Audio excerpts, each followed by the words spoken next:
The haze of Middle East war drifted into Europe on Thursday, igniting Paris with a storm of competing voices. What began as outrage over Israel's military strikes soon escalated into a fierce standoff between two protest groups, each waving flags and flaring tempers over the region's deepening crisis. One camp condemned Israel's military actions in Gaza and Tehran, marching with Palestinian and Iranian flags and signs reading "Against war, for peace, and no to Netanyahu, no to Khamenei." Opposing them, demonstrators raised pre-Islamic revolution Iranian flags and denounced the Iranian regime as illegitimate. Amid the roar of chants, a growing share of anger turned toward Brussels.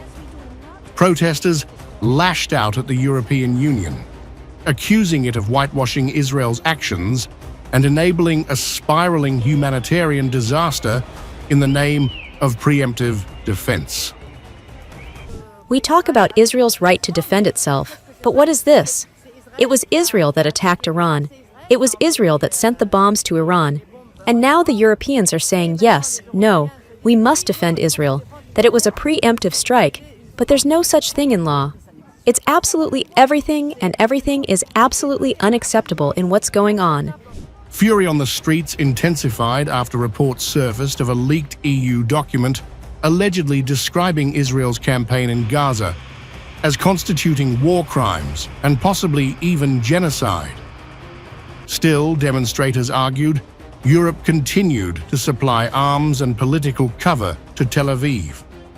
And then there was a leaked European Union report denouncing all the crimes against humanity, war crimes, crimes against humanity, and the possibility of genocide that Israel is carrying out. So what do we do now? We continue to subsidize.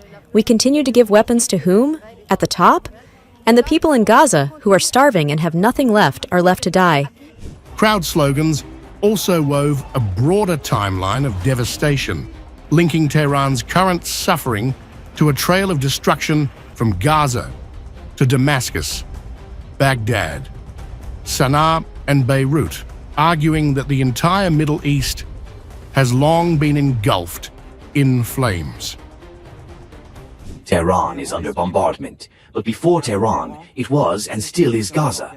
Before Tehran, it was Damascus in Syria, it was Baghdad in Iraq, it was Sana'a in Yemen, it was Beirut in Lebanon, and the whole Middle East was set ablaze.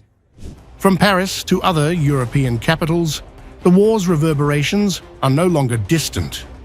Each explosion in the Middle East seems to draw more demonstrators into the streets of Europe, warning that unless the fire is brought under control, it may soon consume far more than its origin.